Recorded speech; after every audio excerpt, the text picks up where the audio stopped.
এবং এই বিষাক্ত সাপকে তার গলায় পেঁচিয়ে দেওয়া হবে এবং এই বিষাক্ত সাপ তাকে ছোবল মারতে থাকবে আর বলতে থাকবে আনা কানজু আনা মালু, আমি তোমার সেই সঞ্চিত সম্পদ যা তুমি দুনিয়াতে জমা করে রেখেছো। এবং পৃথিবীতে যদি চতুষ্পদ জন্তু না থাকতো তাহলে আর কোনোদিনই বৃষ্টি হতো না। প্রত্যেক যেখান থেকে মানুষ টাকা বানায়, টাকা তৈরি করে, টাকা ইনকাম করে, সেখানে যাকাত আরোপ করা আছে। যেখান থেকে মানুষ টাকা বের করে না সেখানে যাকাত আরোপ করা নাই। আমরা পবিত্র রমজান মাসের মধ্যে অবস্থান করছি। এই পবিত্র রমজান মাসের আজকের জুমার খুতবায় আমাদের সংক্ষিপ্ত বক্তব্যের বিষয়বস্তু যাকাত। যাকাত সম্পর্কে আমরা তার গুরুত্ব, তাৎপর্য, প্রয়োজনীয়তা, যাকাত অনাদায়ের ভয়াবহতা, যাকাত বের করার হিসাব, সার্বিক বিষয়গুলো আজকের খুতবায় সংক্ষিপ্তভাবে তুলে ধরার চেষ্টা করব ইনশাআল্লাহ। ওয়া তাওফীকি ইল্লা বিল্লাহিল আলিয়্যিল আযীম। যাকাত শব্দের শাব্দিক অর্থ হচ্ছে বৃদ্ধি পাওয়া। আল্লাহ সুবহানাহু তাআলা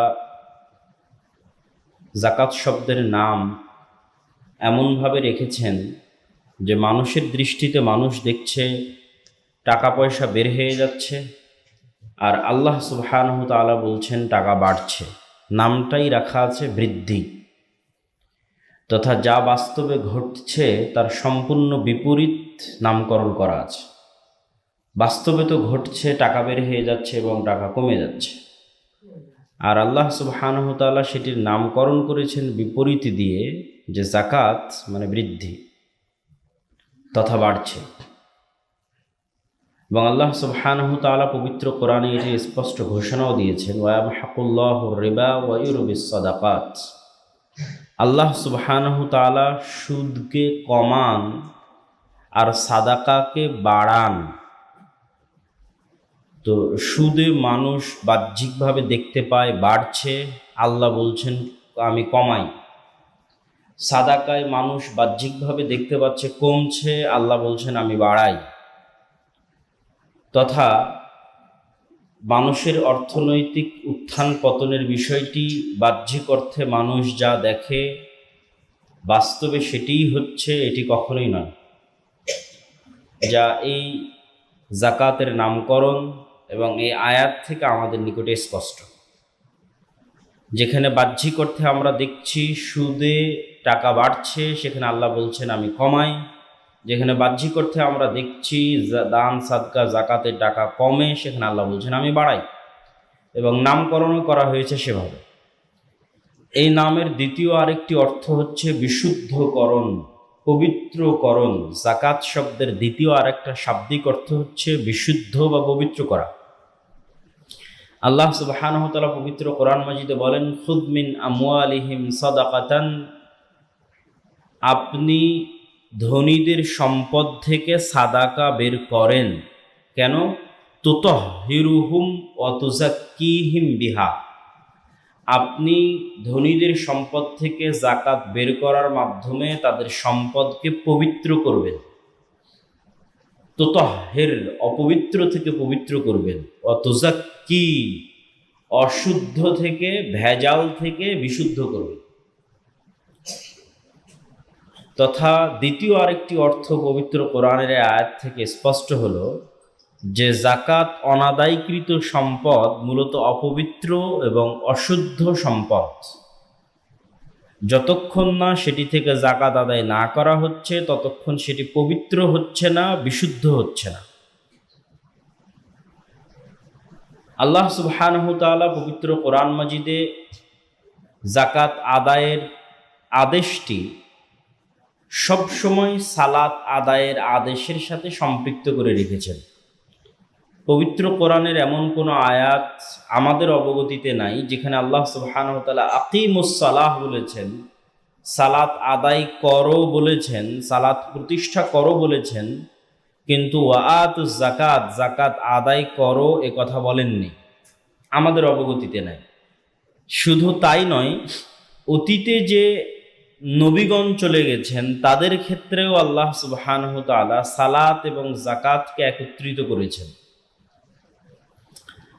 ঈসা আলাইহিস সালাতু ওয়াস সালামকে নিয়ে যখন মারিয়াম আলাইহিস সালাতু ওয়াস সালাম জনসম্মুখে আগমন করলেন এবং আশারাত ইলাইহি, মানুষ যখন জিজ্ঞেস করলো যে তুমি এত বড় একটি অঘটন ঘটিয়েছ, মা কানা আবুকা ইমরাআ, তোমার পিতা খারাপ মানুষ ছিলেন না, আর তোমার মা বাগিয়া, ব্যভিচারী ছিলেন না, তো তুমি কিভাবে এত বড় একটি অপরাধ সংঘটিত করলে? তো আল্লাহ সুবহানাহু ওয়া তাআলা বলে রেখেছিলেন তুমি কথা বলবে না, হাত দিয়ে ইশারা করবে, আশারাত ইলাইহি। তো যখন মারিয়াম আলাইহিস সালাতু ওয়াস সালাম কোলের বাচ্চার দিকে ইশারা করলেন, তখন তারা বলল যে কাইফা নুকাল্লিমু মান কানা ফিল মাহদি সাবিয়্যা, ওই বাচ্চার সাথে কিভাবে আমরা কথা বলবো যে এখনই কোলের বাচ্চা? তখন কোল থেকে ঈসা আলাইহিস সালাতু ওয়াস সালাম বলে উঠছেন, ইন্নী আব্দুল্লাহ আতানিয়াল কিতাবা ওয়া জাআলানি নাবিয়্যা, আমি ঈসা আল্লাহর বান্দা, আল্লাহ সুবহানাহু ওয়া তাআলা আমাকে নবী করে পাঠিয়েছেন। বলতে বলতে তিনি বলছেন ওয়া আওসানি বিসসালাতি ওয়াজ যাকাতি মা দুমতু হাইয়া, আর আল্লাহ আমি ঈসা আমাকে আদেশ করেছেন যে আমি যতদিন বেঁচে থাকব ততদিন যেন সালাত আদায় করি আর যাকাত আদায় করি। ওয়া আওসানি বিসসালাতি ওয়াজ যাকাতি, ঈসা আলাইহিস সালাতু ওয়াস সালাম বলছেন, তথা অতীতে চলে যাওয়া যত নবী আছে তাদের ক্ষেত্রেও এই দুইটা আদেশ আল্লাহ সুবহানাহু ওয়া তাআলার পক্ষ থেকে কমন, যে সালাত আদায় করতে হবে, সালাত প্রতিষ্ঠা করতে হবে, যাকাত প্রদান করতে হবে। সুতরাং আমাদের মাথা, আমাদের ব্রেন এবং আমাদের মস্তিষ্কে সালাতের যে গুরুত্ব আমাদের ব্রেনে আছে, আপনাকে বুঝতে হবে ইসলামে হুবহু সেই গুরুত্ব যাকাতের। আপনি যতটুকু বুঝেন যে সালাতের এই গুরুত্ব, তো হুবহু অতটুকুই গুরুত্ব যাকাতের। এতটুকু আপনার কাছে পরিষ্কার থাকতে হবে।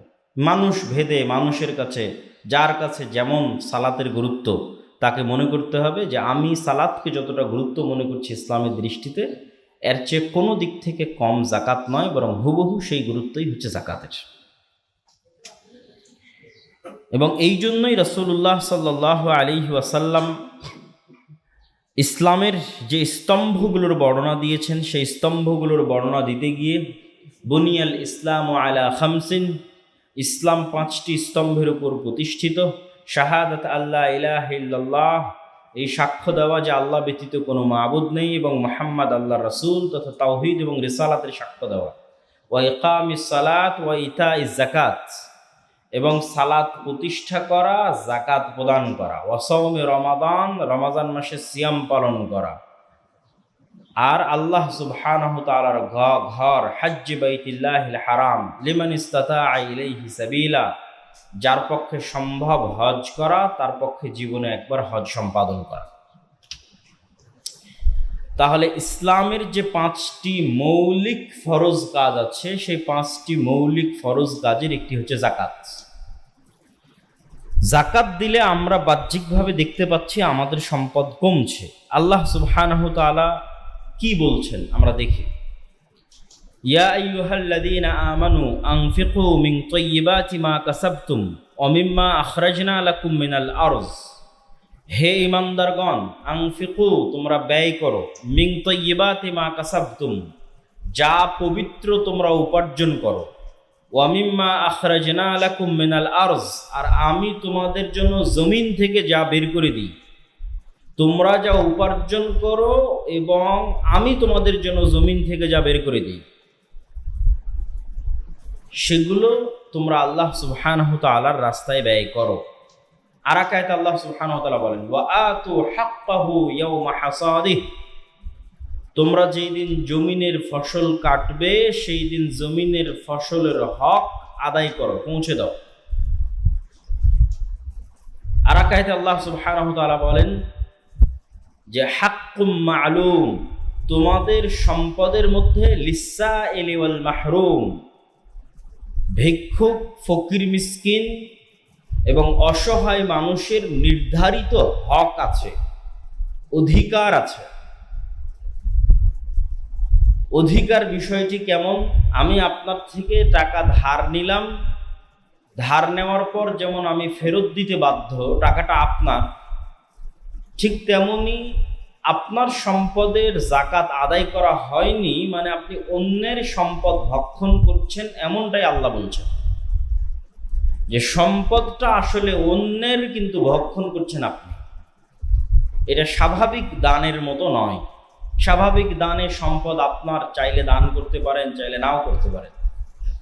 কিন্তু জাকাতের বিষয়টি হচ্ছে, যদি আপনি জাকাত আদায় না করেন তাহলে আপনি আসলে অন্যের, আর একজন এই সম্পদের মালিক, সেই মালিকের সম্পদ আপনি জোরপূর্বক ভক্ষণ করছেন, যা আল্লাহ বলছেন। এই জন্য আল্লাহ সুবহানাহু ওয়া তাআলা জাকাতের বিষয়ে শাস্তির কথা উল্লেখ করেছেন খুব কঠোর এবং শক্তভাবে।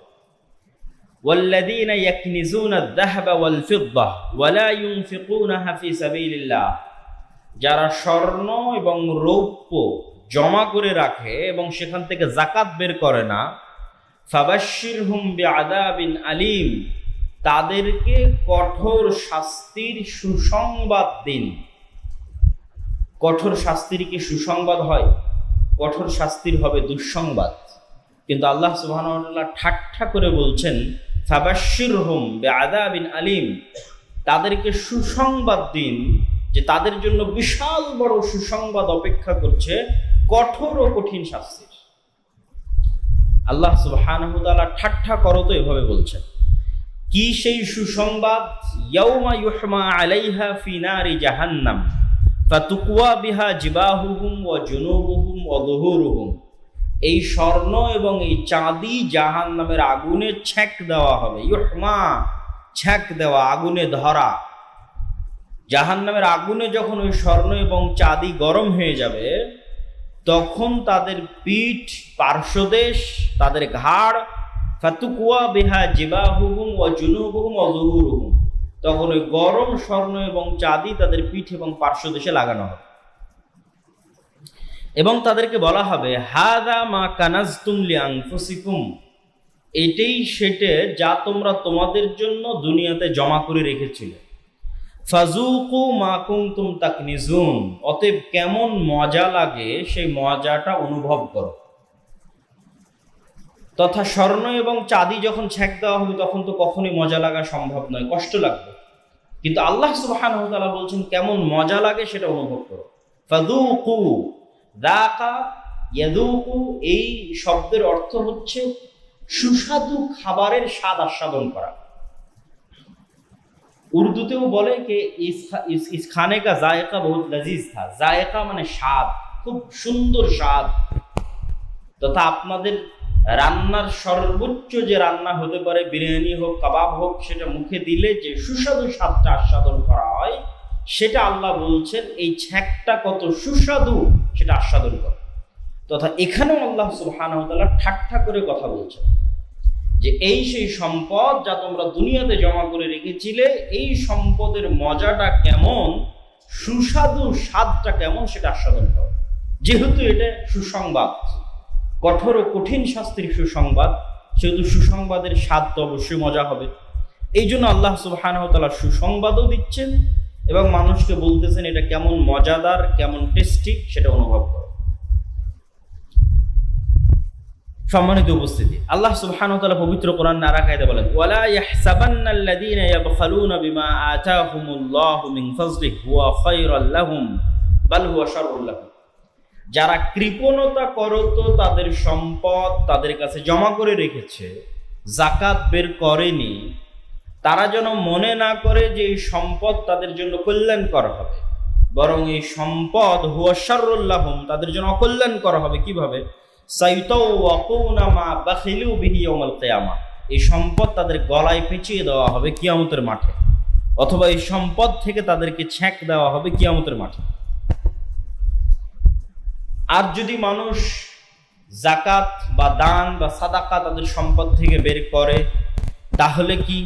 আল্লাহ সুবহানাহু ওয়া তাআলা বলছেন মাসালুল লাযীনা ইউনফিকুনা আমওয়ালাহুম ফি সাবিলিল্লাহ কামাসালি হাব্বাতিন আমবাতাত সাবআ সানাবিলা ফি কুল্লি সুম্বুলাতিন মিআত হাব্বাহ কোনো মানুষ যখন একটি পয়সা আল্লাহ সুবহানাহু তাআলার রাস্তায় দান করে, তখন ওই একটি পয়সা একটি বীজ দানার ন্যায়। যেই বীজ দানা কৃষক রোপণ করে, ধরেন ধানের বীজ কৃষক রোপণ করেছে, ওই ধানের বীজ আস্তে আস্তে গাছ হয়, গাছ হওয়ার পর সেখানে 7-8টা শীষ হয়, ওই 7-8টা শীষের প্রত্যেকটা শীষে 5-10টা করে ধান ধরে, কিন্তু বীজ রোপণ করা হয়েছিল একটা। সে একটা বীজ থেকে 50টা বা 100টা ধানের দানা বা 500 বা 600 বা 700 ধানের দানা জন্ম নিচ্ছে। তো আল্লাহ সুবহানাহু ওয়া তাআলা বলছেন, কেউ যখন একটা টাকা ব্যয় করে তখন সে যেন পরকালে একটা বীজ রোপণ করলো। আজকে দান করলেন তো আজকে একটা গাছ লাগালেন, এবং আল্লাহ সুবহানাহু ওয়া তাআলা এই গাছটাকে বাড়ানোর দায়িত্ব আল্লাহ নিয়েছেন। এখানে যে বীজ রোপণ করা হলো সেই বীজের যত্নের দায়িত্ব কৃষক নিয়েছে, দুনিয়াতে যে ধানের বীজ রোপণ করা হয়েছে। আর দানের মাধ্যমে জান্নাতে যে বীজ রোপণ করা হলো সেটার যত্ন নেওয়ার দায়িত্ব আল্লাহ নিয়েছেন। আল্লাহ সুবহানাহু ওয়া তাআলা বলছেন, কামাসালে হাব্বাতিন আম্বাতাত সাবআ সানাবিলা, এটার থেকে 7টা বীজ গজাবে, 7টা শীষ হবে, প্রত্যেকটা শীষে 100টা করে দানা ধরবে, তথা একটা বীজ একটা দান 700টাতে পরিণত হবে। ওয়াল্লাহু ইউদাইফু লিমান ইয়াশা, আর আল্লাহ চাইলে এটাকে বাড়াতেই থাকবেন, বাড়াতেই থাকবেন। তথা মানুষ যখন আল্লাহ সুবহানাহু তাআলার কাছে দেয়, এটার পরের কথাটা আরেকটা আয়াতের অনুবাদ দিয়ে করি। আরেকটা আয়াতে আল্লাহ সুবহানাহু ওয়া তাআলা বলেন, ওয়ামা আনফাকতুম মিন শাইইন ফাহুয়া ইখলিফুহু, যখন তোমরা কোনো কিছু দান করো তখন সেটার দায় দায়িত্ব, দেখাশোনার দেখভালের দায়িত্ব আল্লাহ সুবহানাহু ওয়া তাআলা নেন। এটা হারিয়ে যায় না, তোমাদের জন্য জমা থাকে। ওয়া হুয়া খায়রুর রাযিকিন, আর আল্লাহ হচ্ছে সর্বোত্তম রিজিক দাতা। তথা যখনই মানুষ কোনো কিছু দান করে, যাকাত দেয়, তখন এটা আসলে কখনো হারিয়ে যায় না, নষ্ট হয় না। এটা আল্লাহ সুবহানাহু তাআলার দরবারে গিয়ে সেভিংস হিসেবে জমা হয়, এবং আল্লাহ সুবহানাহু তাআলা সেটা বাড়াতেই থাকেন, বাড়াতেই থাকেন। ওয়া রাহমাতি ওয়াসিআত কুল্লা শাই ফাসাআকতুবুহা লিল্লাযীনা ইয়াত্তাকুনা ওয়া ইউতুনা যাকাত, আমার রহমত বিশাল প্রশস্ত, যারা আল্লাহ সুবহানাহু তাআলার রাস্তায় দান করে তাদের এই দান আল্লাহ সুবহানাহু তাআলা সংরক্ষণ করেন এবং নিজের কাছে লিপিবদ্ধ করে রাখেন। সম্মানিত উপস্থিতি, যাকাত অনাদায়ের ক্ষেত্রে কি কি ধরনের শাস্তি হতে পারে তা রাসূলুল্লাহ সাল্লাল্লাহু আলাইহি ওয়াসাল্লামও কিছু হাদিসে আমাদের সামনে তুলে ধরেছেন। আমরা যেমন আয়াতে দেখলাম, ঠিক হাদিসেও রাসূলুল্লাহ সাল্লাল্লাহু আলাইহি ওয়াসাল্লাম তুলে ধরেছেন। তিনি বলেন, মা মিন আহাদিন লা ইউআদ্দি যাকাতা মালিহি ইল্লা মুসিলা লাহু ইয়াউমাল কিয়ামাতি শুজাআন আকরা, যে কোনো ব্যক্তি যে তার সম্পদের যাকাত আদায় করেনি, তার সম্পদকে কিয়ামতের মাঠে বিষাক্ত সাপে রূপান্তর করা হবে। হাত্তা ইতাওয়াকু বিহি উনুকাহ, এবং এই বিষাক্ত সাপকে তার গলায় পেঁচিয়ে দেওয়া হবে, এবং এই বিষাক্ত সাপ তাকে ছোবল মারতে থাকবে আর বলতে থাকবে, আনা কানজুক আনা মালুক, আমি তোমার সেই সঞ্চিত সম্পদ যা তুমি দুনিয়াতে জমা করে রেখেছিলে। তো মানুষের যাকাত অনাদায়ের ধরনের উপর ভিত্তি করে শাস্তির ধরনের ভিন্নতা আসবে। মানুষ যদি স্বর্ণ এবং রৌপ্যের যাকাত বের না করে, তাহলে স্বর্ণ এবং রৌপ্যকে ছেক দিয়ে বলা হবে যে এটা তোমার সেই যাকাত যা তুমি আদায় করনি। মানুষ যদি বাকি ব্যবসায়িক সম্পদ, টাকা পয়সা, তার যাকাত বের না করে, তাহলে সেটাকে সাপে রূপান্তর করে ছোবল দিয়ে বলা হবে এটা তোমার সম্পদ যার তুমি যাকাত আদায় করনি। মানুষ যদি গরু, ছাগল, উট, ভেড়া, মহিষ, চতুষ্পদ জন্তুর যাকাত বের না করে, তাহলে চতুষ্পদ জন্তুকে শিং দেওয়া হবে, বড় বড় খুর দেওয়া হবে, সে তার মালিককে কিয়ামতের মাঠে ডলতে থাকবে এবং শিং দিয়ে গুদা মারতে থাকবে আর বলতে থাকবে, আমি তোমার সেই সম্পদ যার তুমি যাকাত আদায় করো। তথা যেই সম্পদের যাকাত আদায় করা হয়নি, ওই সম্পদের ভিন্নতার সাথে সাথে শাস্তির ভিন্নতা হবে। স্বর্ণরৌপ্যের যাকাত আদায় করা হয়নি, তার শাস্তি ভিন্ন, মানে ধরন ভিন্ন। তারপরে টাকা পয়সার যাকাত আদায় করা হয়নি, তার ধরন ভিন্ন। চতুষ্পদ জন্তুর যাকাত আদায় করা হয়নি, তার ধরন ভিন্ন। তবে প্রত্যেকেই বলবে যে আমি তোমার সেই সঞ্চিত সম্পদ যার তুমি যাকাত আদায় করনি, আজকে মজা এবং সুস্বাদু স্বাদ তুমি আস্বাদন করো। যাকাত আদায়ের আরেকটি শাস্তি দুনিয়াতে মানুষ ভোগ করে থাকে, সেটি হচ্ছে রাসূলুল্লাহ সাল্লাল্লাহু আলাইহি ওয়াসাল্লাম বলেন যে মা মানা কওমুন আয-যাকাত ইল্লা ইবতালাহুমুল্লাহ বিস-সিনিন। কোন জাতি যদি যাকাত আদায় বন্ধ করে দেয়, আল্লাহ সুবহানাহু ওয়া তাআলা তাদের জন্য বৃষ্টি বর্ষণ বন্ধ করে দেন। এবং পৃথিবীতে যদি চতুষ্পদ জন্তু না থাকতো তাহলে আর কোনোদিনই বৃষ্টি হতো না। এবং পৃথিবীতে দারিদ্রতা ও দুর্ভিক্ষ দেখা দেয় যাকাত অনাদায়ের কারণে। জাতিগতভাবে যাকাত অনাদায়ের কারণে দুর্ভিক্ষ এবং দারিদ্রতা দেখা দেয়। এটা হচ্ছে যাকাত অনাদায়ের দুনিয়াবী শাস্তি। আর যাকাত অনাদায়ের পরকালীন শাস্তি তো আমরা দেখলাম। আর যাকাত আদায়ের ফজিলত কি? যাকাত আদায়ের ফজিলত, সবচেয়ে বড় ফজিলত হচ্ছে আবু দারদা রাদিয়াল্লাহু তাআলা আনহু থেকে বর্ণিত, তিনি বলেন খামসুন মান জাআ বিহিন্না মা ঈমানিন। পাঁচটা জিনিসের যে ব্যক্তি দায়িত্ব নিবে সে জান্নাতে যাবে। মান হাফাযা আলা সালাওয়াতিল খামস, যে 5 ওয়াক্ত সালাতের দায়িত্ব নিল, রমজান মাসে সিয়াম পালন করলো, এবং যদি সক্ষম হয় তাহলে যাকাত আদায় করলো এবং হজ সম্পাদন করলো, তাহলে তার জন্য জান্নাতের দরজা খোলা। মানুষের জন্য আল্লাহ সুবহানাহু ওয়া তাআলা যত ইবাদত দিয়েছেন তার মধ্যে সবচেয়ে প্রিয় ইবাদত হচ্ছে ফরজ। রাসূলুল্লাহ সাল্লাল্লাহু আলাইহি ওয়াসাল্লাম বলেন আল্লাহর কাছে সবচেয়ে প্রিয় ইবাদত যেগুলো ফরজ করা হয়েছে, তথা ফরজ সালাতের চাইতে বড় নেকিওয়ালা ইবাদত যেমন নাই, ফরজ ইবাদতের চাইতে ফরজ সালাত, ফরজ যাকাত, ফরজ সিয়াম, ঠিক এগুলো ছাড়ার যে গুনাহ তার চেয়ে বড় গুনাহ নাই। কেননা এগুলো হচ্ছে আল্লাহ সুবহানাহু ওয়া তাআলার আদেশ, আর অন্যগুলো হচ্ছে আল্লাহ সুবহানাহু ওয়া তাআলার অফার। মালিক আপনাকে একটা কাজের আদেশ করতেছে, আর মালিক আপনাকে একটা কাজের কথা বলতেছে, যদি এটা করো আর অতিরিক্ত করে যদি এটা করো তাহলে তোমাদের জন্য এটা। তো আপনারাও স্বাভাবিকভাবে বুঝেন যে আদেশ যেটা সেটার গুরুত্ব বেশি। যেটার জন্য আমি চাকরিতে জয়েন করেছি, যেটা আমার মূল মেইন ডিউটি, যে ডিউটির উপর আমার বেতন নির্ধারিত হয়, তার অতিরিক্ত কাজের জন্য মালিক বিভিন্ন অফার দিতে পারে। সুতরাং আর যত আমল আখলাক ইবাদত আছে সেগুলোর জন্য শুধু অফার থাকতে পারে, কিন্তু যেটার জন্য আমি মুসলমান হয়েছি, মুসলমান হওয়ার যেটা মূল ডিউটি এবং আল্লাহর যেটা প্রধান আদেশ, সেটা করলে আল্লাহ সুবহানাহু ওয়া তাআলা যত খুশি হন অন্য কোনোটাতে তত খুশি হন না। সেটা রাসূল সাল্লাল্লাহু আলাইহি ওয়াসাল্লাম যে 5টা ইবাদতের কথা বলেছেন, যদিও গরিবদের জন্য শুধু 2টা, সালাত এবং সিয়াম, আর বাকিগুলো শর্ত সাপেক্ষে। ঈমান আনয়নের পর যাকাত এবং হজ শর্ত সাপেক্ষে। সম্মানিত উপস্থিতি, আমরা এবার দেখব যাকাত কখন ফরজ হয় এবং যাকাত আমরা কিভাবে আদায় করব।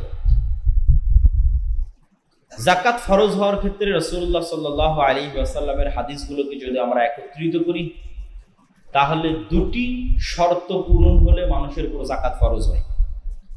একটি শর্ত হচ্ছে নিসাব পরিমাণ সম্পদের মালিক হলে, 2 নম্বর শর্ত হচ্ছে নিসাব পরিমাণ সম্পদের উপর 1 বছর অতিক্রম করলে। নিসাব পরিমাণ সম্পদ কি? নিসাব পরিমাণ সম্পদ হচ্ছে 7.5 ভরি স্বর্ণ অথবা 52 তোলা রৌপ্য। এই সমপরিমাণ বর্তমান বাজার দর অনুযায়ী যদি কারো নিকটে সম্পদ থাকে, কোন সম্পদ? যাকাতযোগ্য সম্পদ। যাকাতযোগ্য সম্পদ কি কি? যাকাতযোগ্য সম্পদ হচ্ছে 4টা। স্বর্ণ রৌপ্য বাই ডিফল্ট যাকাতযোগ্য সম্পদ, বাই বর্ন জন্মগত যাকাতযোগ্য সম্পদ। যেহেতু স্বর্ণ এবং রৌপ্য বাই ডিফল্ট বাই বর্ন যাকাতযোগ্য সম্পদ, সেহেতু ব্যবহার করলেই কি, ব্যবসা করলেই কি, বাড়িতে পড়ে থাকলেই কি, না থাকলেই কি, লকারে থাকলেই কি, পার্মানেন্ট যাকাতযোগ্য সম্পদ স্বর্ণ এবং রৌপ্য। তারপরে যাকাতযোগ্য সম্পদ কি? মানুষের জমি থেকে উৎপাদিত ফসল। তারপরে যাকাতযোগ্য সম্পদ কি? বাড়িতে থাকা চতুষ্পদ জন্তু। তারপরে জাকাতযোগ্য সম্পদ কি? ব্যবসায়িক সম্পদ। একদম যদি সামারি বলি, প্রত্যেক যেখান থেকে মানুষ টাকা বানায়, টাকা তৈরি করে, টাকা ইনকাম করে, সেখানে জাকাত আরোপ করা আছে। যেখান থেকে মানুষ টাকা বের করে না, সেখানে জাকাত আরোপ করা নাই। জমিতে আবাদ নাই, ফসল নাই, হয়নি, জমি চাষ করে না, জাকাত নাই। ঠিক তেমনি ব্যবসায়িক সম্পদ তথা যেটা থেকে সে ব্যবসায় কাজে লাগিয়ে টাকা বের করতেছে, সেটাতে জাকাত আছে। যেটা বাড়িতে ব্যবহার করার জন্য রেখেছে, সেটা যত দামিই হোক, আইফোন হোক, আইপ্যাড হোক, মোটরসাইকেল হোক, গাড়ি হোক, কোটি কোটি টাকা দামের গাড়ি হোক, কোটি কোটি টাকা দামের, লাখ লাখ টাকা দামের মোটরসাইকেল হোক, ব্যবহার করছে। লাখ লাখ টাকা দামের ঘড়ি হোক, বাড়িতে ব্যবহার করছে। বিশাল বড় বাংলো, ফ্ল্যাট, যা ব্যবহার করছে তারপর জাকাত নাই। যা ব্যবসায় লাগিয়ে ইনকাম করছে তার উপর জাকাত আছে, আর যা ব্যবহার করছে তার উপর জাকাত নাই। আরো একদম সারমর্ম কথা হচ্ছে, যেখান থেকে টাকা ইনকাম করা হয় সেখানেই জাকাত, আর যেখানে ইনকাম করা হয় না সেখানে জাকাত নাই। তাহলে এই চারটা হচ্ছে জাকাতযোগ্য সম্পদ। এই জাকাতযোগ্য সম্পদগুলোর বিশেষ করে তিনটাকে আমাদের হিসাবে নিয়ে আসতে হবে। স্বর্ণ রৌপ্যকে আমাদের হিসাবে নিয়ে আসতে হবে। স্বর্ণ রৌপ্যের বিপরীতে প্রচলিত ক্যাশ মানি, ডলার হোক, রিয়াল হোক, টাকা হোক, সেটাকে হিসাবে নিয়ে আসতে হবে। ব্যবসায়িক সম্পদকে হিসাবে নিয়ে আসতে হবে। এই তিনটাকে হিসাবে নিয়ে আসতে হবে। বাকি দুটো ফসল, সেটার হিসাব ভিন্ন। চতুষ্পদ জন্তু, সেটার হিসাব ভিন্ন। চতুষ্পদ জন্তুর হিসাব আলাদা, ফসলের হিসাব আলাদা। তাহলে স্বাভাবিকভাবে তিনটে জিনিসের হিসাব আমাদেরকে করতে হবে। আমার কাছে বাড়িতে ব্যবহার্য আমার স্ত্রী কন্যা, তাদের স্বর্ণ রৌপ্য কতটুকু আছে, আমার কাছে ক্যাশ মানি, টাকা, যে কোনো দেশের কারেন্সি হোক না কেন, ডিপোজিট হোক, বিকাশে হোক, নগদে হোক, সঞ্চয়পত্র হোক, যে টাকার মালিক আমি ক্লেইম করতে পারি যে আমি এটার মালিক, এরকম যে কোনো মালিকানাধীন সম্পদ এখন আমার কাছে আছে, অথবা ব্যাংকে আছে, অথবা মোবাইলে আছে, যেখানেই থাক আমার মালিকানায়, সেটা হিসাবে নিয়ে আসতে হবে। ব্যবসায়িক সম্পদকে হিসাবে নিয়ে আসতে হবে। হিসাবে নিয়ে আসার পর দেখতে হবে আমি নিসাব পরিমাণ সম্পদের মালিক হচ্ছে কিনা। নিসাব পরিমাণ সম্পদের মালিক দুইটা হিসাব, একটা রৌপ্য, রৌপ্যের হিসাব অনুযায়ী বর্তমান বাজার দর অনুযায়ী ৮০,০০০ থেকে ১ লাখ টাকা, আর স্বর্ণের হিসাব অনুযায়ী মোটামুটি ১০ লাখ টাকা, আমরা ৮ লাখ থেকে ১০ লাখ টাকা ধরতে পারি। যদিও বেশিরভাগ ফোকাহায়ে কেরামের মতামত হচ্ছে যে মানুষ গরিব মিসকিনদের দিকে তাকিয়ে রৌপ্যের হিসাব অনুযায়ী জাকাত বের করুক। তবে একদল আলেম ওলামা এটাও বলেছেন যে এটা তার ঐচ্ছিক বিষয়, সে চাইলে রৌপ্যের উপর জাকাত ধরতে পারে, চাইলে স্বর্ণের উপর ধরতে পারে। তো আমরা ধরেন আজকের হিসাব বোঝার জন্য স্বর্ণের উপর ধরলাম যে আমি আজকের দিনে ১০ লাখ টাকার মালিক হলাম। তাহলে যেই দিন ১০ লাখ টাকার মালিক হলাম, এই সবগুলো হিসাব করে স্বর্ণের বর্তমান বাজার দাম, ক্যাশ মানি, ব্যবসায়িক সম্পদ, ব্যবসায়িক সম্পদের মধ্যে কোনগুলো হিসাব হবে? ব্যবসায়িক সম্পদের যেগুলো ফিক্সড অ্যাসেট, সেগুলোর কখনোই হিসাব হবে না। ব্যবসায়িক সম্পদের যেগুলো কাঁচামাল বা যেটা বিক্রিযোগ্য পণ্য, যেটা থেকে আসলে টাকা ইনকাম করা হয়, শুধু সেটার হিসাব হবে। ফিক্সড অ্যাসেট বলতে একটা ব্যবসা চালানোর জন্য সেখানে chair, table, AC, fridge, building ভাড়া, অফিস, গাড়ি সব কিছু আছে, এগুলো ফিক্সড অ্যাসেট। কম্পিউটার, এগুলোর উপরও কোনো জাকাত নেই। এগুলো ব্যবহার করে যে মালের বিজনেসটা করা হচ্ছে, ধরেন কাপড়ের ব্যবসা করা হচ্ছে, সুতার ব্যবসা করা হচ্ছে, কাগজের ব্যবসা করা হচ্ছে, তো ওই কাগজ কাঁচামাল হিসেবে কতটুকু আছে, বিক্রিযোগ্য হিসেবে কতটুকু আছে, ওই কাপড় কাঁচামাল হিসেবে সুতায় কতটুকু আছে, বিক্রিযোগ্য হিসেবে কতটুকু আছে, ওটার আজকের বাজার দর হিসাব করতে, ফিক্সড অ্যাসেট হিসাব হবে না। এগুলো সবগুলো হিসাব করে যখন দেখলেন যে আপনি আজকে ১০ লাখ টাকার মালিক হয়েছেন, সেটা যেই দিন যেই তারিখেই হন না কেন সেটা লিখে রাখতে হবে। রমজান মাসে জাকাত ফরজ হয় এরকম কোনো এক এক মানুষের উপর এক এক দিনে জাকাত ফরজ হয়ে আছে, যে যেই দিন মালিক হয়েছে। তো আজকে যদি আমি ১০ লাখ টাকার মালিক হই, তাহলে নিসাব পরিমাণ সম্পদের মালিক হলাম। যেই পরিমাণ সম্পদের মালিক হলে জাকাত দিতে হয়। এখন নিসাব পরিমাণ সম্পদের মালিক হলেই কি জাকাত দিতে হবে? না। ধনী প্রমাণ হওয়ার জন্য, যাকাত আদায় করতে পারবে এরকম সক্ষম প্রমাণ হওয়ার জন্য এবার 1 বছর অপেক্ষা করতে হবে। আসলে তার টাকার স্টেবিলিটি আছে না নাই। এমনি একদিনে 10 লাখ টাকার মালিক হলো, পরের দিন ফকির হয়ে গেল। স্টেবিলিটি যাচাই করার জন্য এবার 1 বছর ওয়েট করবে। ঠিক 1 বছর পর ওই তারিখে সে আবার দেখবে সে কত টাকার মালিক।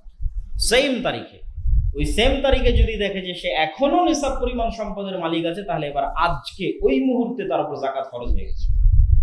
ওই মুহূর্তে থেকে আর যত সেকেন্ড সে দেরি করবে, যে কোনো মুহূর্তে মৃত্যু হয়ে যেতে পারে। সে যাকাতের মতো একটা ফরজ বিধান অনাদায়ের গুনাহ নিয়ে আল্লাহ সুবহানাহু ওয়া তাআলার দরবারে উপস্থিত হবে।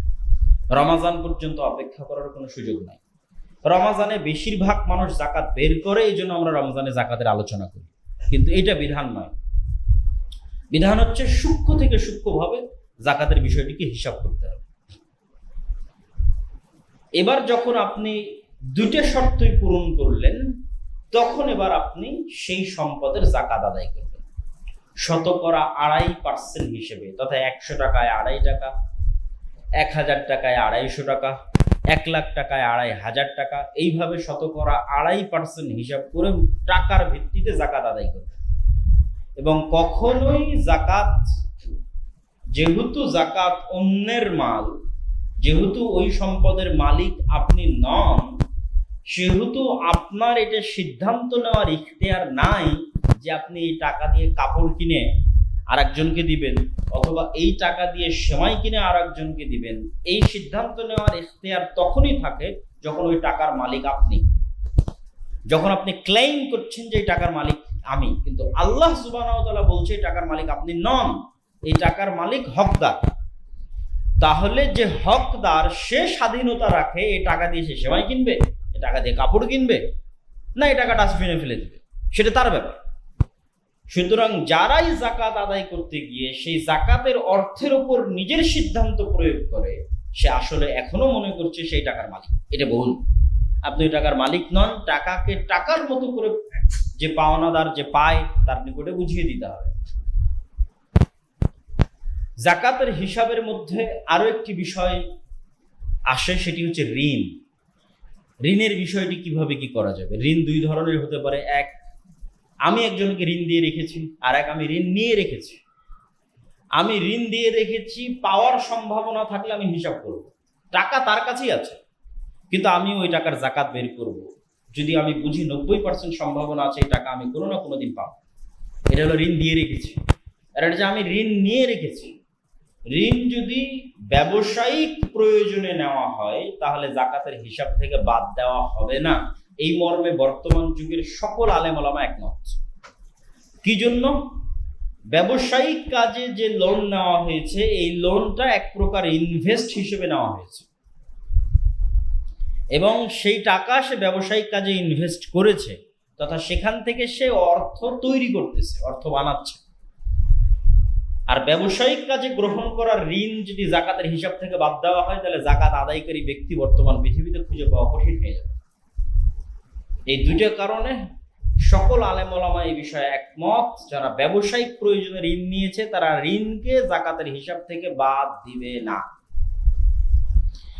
ঋণ যদি এমন প্রয়োজনে নিয়ে থাকে যেটা ইনভেস্ট হয়নি, খরচ হয়ে শেষ হয়ে গেছে, অসুস্থতার জন্য ঋণ নিয়েছিল, অপারেশনের জন্য খরচ করে শেষ করে দিয়েছে, মেয়ের বিবাহের জন্য ঋণ নিয়েছিল, খরচ করে শেষ করে দিয়েছে, তথা ব্যবসায়িক ইনভেস্টমেন্টের জন্য নয়, জরুরি প্রয়োজনে লোন নিয়েছে, খরচ করে শেষ হয়ে গেছে, এই লোন যাকাতযোগ্য সম্পদ যেটা বের হবে, সেই যাকাতযোগ্য সম্পদের হিসাব থেকে বাদ দিয়ে তারপরে হিসাব করবে এখনো তার উপর যাকাত ফরজ হয় কিনা। যদি হয় তাহলে কত টাকার ফরজ হয় ওটা বাদ দিবে, হিসাব থেকে বাদ দিবে। এবার আমরা চলে যাই, যাকাত আমরা দিব কাদেরকে। আল্লাহ সুবহানাহু ওয়া তাআলা যাকাতের খাতগুলো নির্ধারণ করে দিয়েছেন। 8টা খাত যাকাতের জন্য নির্ধারিত। ইন্নামাস সাদাকাতু লিল ফুকারা, যাকাতের 1 নম্বর হকদার হচ্ছে ফকিররা। 2 নম্বর হকদার হচ্ছে ওয়াল মাসাকিন, মিসকিন। ফকির আর মিসকিনের মধ্যে পার্থক্য কি? যে চেয়ে বেড়ায় সে ফকির, আর যে চায় না কিন্তু অসহায় অবস্থায় আছে, আপনার পাড়া প্রতিবেশী আত্মীয় স্বজন, সে মিসকিন, তার খোঁজ নিতে হবে। 3 নম্বর হচ্ছে ওয়াল আমিলিনা আলাইহা, যারা জাকাতের জন্য কাজ করে, রাষ্ট্র চাইলে জাকাত আদায়কারী ব্যক্তি যারা আছে তাদের বেতন জাকাত থেকে দিতে পারে। ওয়াল মুআল্লাফাতু কুলুবুহুম, হিন্দু, বৌদ্ধ, ইহুদি, খ্রিস্টান, গরিব, অন্তর ইসলামের দিকে মায়ের, তাদের ফাইন্যান্সিয়াল সেফটির জন্য জাকাতের একটা অংশ তাদের জন্য বরাদ্দ রাখতে হবে। আজকের পৃথিবীতে মানুষ ইসলাম গ্রহণ করতে পারে না। ভারতের অসংখ্য হিন্দু ইসলামের প্রতি আগ্রহী, কিন্তু ইসলাম গ্রহণ করতে পারে না ফাইন্যান্সিয়াল সাপোর্ট না থাকার কারণে। যে কেউ তাকে সাপোর্ট দিবে, দিয়ে তাকে আবার নতুনভাবে বড় হওয়ার সুযোগ দিবে, এই সুযোগটা দেওয়া হয়। তো এই ধরনের নমুসলিম অথবা ইসলামের প্রতি আগ্রহী ব্যক্তিদের জন্য জাকাত বের করা যায়। অফির রেকাব, কৃতদাস, গোলাম, যে তার মালিককে নির্দিষ্ট পরিমাণ টাকা দিলে তার মালিক তাকে মুক্ত করে দিবে। এই কৃতদাস গোলাম যদি জাকাত আদায়কারী ব্যক্তিদের কাছে গিয়ে বলে, অথবা জাকাত আদায়কারী ব্যক্তি জানে যে অমুক গোলাম, অমুক কৃতদাস তার মালিককে এত টাকা দিলে সে মুক্ত হয়ে যাবে, তাহলে ওই ব্যক্তির মুক্তির জন্য জাকাতের সম্পদ সেখানে দেওয়া যাবে। ওয়াল গারিমুন, যারা ঋণগ্রস্ত, ঋণে জর্জরিত, একটা মানুষ ঋণগ্রস্ত, ঋণ পরিশোধ করতে পারছে না, এই ঋণগ্রস্ত, ঋণে জর্জরিত মানুষ সে যে পারপাসে ঋণ করবে, তার ঋণ পরিশোধের জন্য জাকাতের অর্থ প্রদান করা যাবে। ফি সাবিলিল্লাহ, আল্লাহর রাস্তায়। ফি সাবিলিল্লাহ, আল্লাহর রাস্তার 1 নাম্বার জিহাদ। জিহাদ ফি সাবিলিল্লাহ, কিতাল ফি সাবিলিল্লাহ, 1 নাম্বার হচ্ছে জিহাদ। মুজাহিদ যারা সশস্ত্র সংগ্রাম করছে, জিহাদ করছে, তাদের সশস্ত্র সংগ্রামের অস্ত্রপাতি, ট্রেনিং, এগুলো ক্রয়ের জন্য জাকাতের অর্থ ব্যয় করা যাবে। 2, ইলাউ কালিমাতিল্লাহ, আল্লাহর দ্বীনকে উঁচু করার জন্য যে কোনো কাজ, আল্লাহর দ্বীনের প্রচারের জন্য যে কোনো কাজ করা হচ্ছে, মাদ্রাসা হোক, দাওয়াতি কার্যক্রম হোক, যে কোনো কাজ, যে কাজে আল্লাহ সুবহানাহু ওয়া তাআলার দ্বীনের খেদমত করা হচ্ছে, সেগুলো 2 নম্বরে ফি সাবিলিল্লাহর অন্তর্ভুক্ত হবে। এবং ভারত, পাকিস্তান, বাংলাদেশ, এই উপমহাদেশে ফি সাবিলিল্লাহর একটা বড় খাত হচ্ছে এই সমস্ত বেসরকারি, কওমি, দ্বীনি শিক্ষা প্রতিষ্ঠান, যেখানে ইয়েতিম, মিসকিন লালিত পালিত হয় এবং সরকারি কোনো বেতন নেওয়া হয় না। এই সম্পদের উপর ভিত্তি করেই প্রতিষ্ঠানগুলো আলেম তৈরি করে এবং দ্বীনের খেদমত করে যায়। শেষ নাম্বার, ইবনুস সাবিল, পথের পথিক। পথের পথিকের গুরুত্ব পবিত্র কোরআনে বিভিন্ন জায়গায় দেওয়া আছে। আল্লাহ সুবহানাহু ওয়া তাআলা যেখানেই মানুষকে অর্থ খরচের কথা বলেছেন, সেখানে একটা বড় অংশ উল্লেখ করতে আল্লাহ ভুলেননি মুসাফির, পথিক। এবং আমি এই জিনিসটা আমার বাইরের বিভিন্ন দেশ সফরে, ভারত, পাকিস্তান সফরে শিখেছি যে বিভিন্ন শহরে মানুষের, মুসলমানদের জাকাতের অর্থ দিয়ে মুসাফির খানা পরিচালিত, নাম হচ্ছে মুসাফির খানা, তথা আবাসিক হোটেলের মতো সার্ভিস, কিন্তু একদম বিনামূল্যে। মুসাফির আসছে, উঠছে, হ্যাঁ নির্ধারিত দিন আছে যে মাসকে মাসকে, বছরকে বছর সে থাকবে, এরকম না। 3 দিন, 7 দিন, 10 দিন নির্ধারিত দিন আছে, এন্ট্রির সময় সে বুকিং দিবে। কিন্তু এই যে ঢাকা শহরে হাজার হাজার মানুষ আসতেছে, হাজার হাজার মানুষ যাচ্ছে, বিভিন্ন শহরে যায়, এই সমস্ত পথিকদের বিনামূল্যে কোথাও থাকার ব্যবস্থা করা নাই। কেউ যদি করে, মুসাফির খানার উদ্যোগ নেয়, তাহলে সেই মুসাফির খানায় জাকাতের অর্থ দেওয়া যাবে। এই হলো জাকাতের মোট 8টি খাত। 8টি খাতের 1 খাতেও যদি কেউ সব জাকাতের টাকা দিয়ে দেয়, কোনো সমস্যা নেই।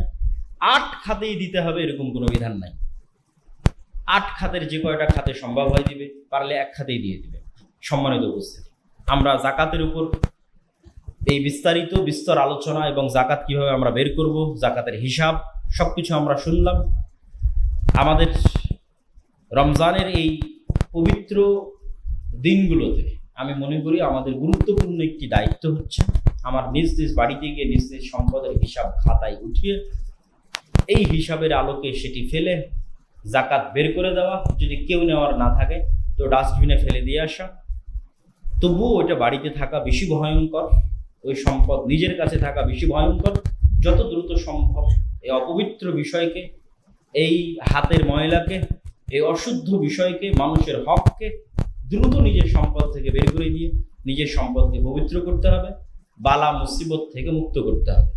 যে সম্পদের জাকাত আদায় হয়ে গেল, সেই সম্পদ আসমানি জমিনি বালা মুসিবত থেকে হেফাজতে থাকলো। তারপরেও যদি বিপদ আপদ আসে সেটা পরীক্ষা, কিন্তু প্রাথমিকভাবে সেই সম্পদ গজবের দৃষ্টিকোণ থেকে বালা মুসিবত থেকে মুক্ত। পরীক্ষার দৃষ্টিকোণ থেকে বালা মুসিবত আসতে পারে, কিন্তু সেটাতে মানুষ উঠে যায়, পরীক্ষায় মানুষ পাশ করে যায়, কিন্তু গজব আসলে ধ্বংস হয়ে যায়। গজব আসলে আর সে টিকে থাকার কোনো রাস্তা তার থাকে না, একদম রাস্তার ফকির হয়ে যাবে। তো যখন জাকাত আদায় করা হয় তখন সম্পদ গজবের দিক থেকে বালা মুসিবত থেকে মুক্ত। পরীক্ষার দৃষ্টিকোণ থেকে আসতে পারে, পরীক্ষার দৃষ্টিকোণ থেকে আসলে কোনো সমস্যা না, সাময়িক কষ্ট আবার ঠিক হয়ে যাবে। আল্লাহ 2 দিন পর তার চেয়ে বেশি করে দিবে, 5 বছর পর তার চেয়ে আরো বাড়িয়ে দিবে। কিন্তু যখনই গজবের দৃষ্টিকোণ থেকে আসবে তখন সেটা ধ্বংস হয়ে যাবে এবং সেখান থেকে আর উত্থানের কোনো রাস্তা থাকবে। অতএব আমরা সবাই জাকাত আদায়ে সচেতন হই, জাকাত বের করায় সচেতন হই। আল্লাহ সুবহানাহু ওয়া তাআলা আমাদের সেই তৌফিক দান করুক। আল্লাহুম্মা আমিন।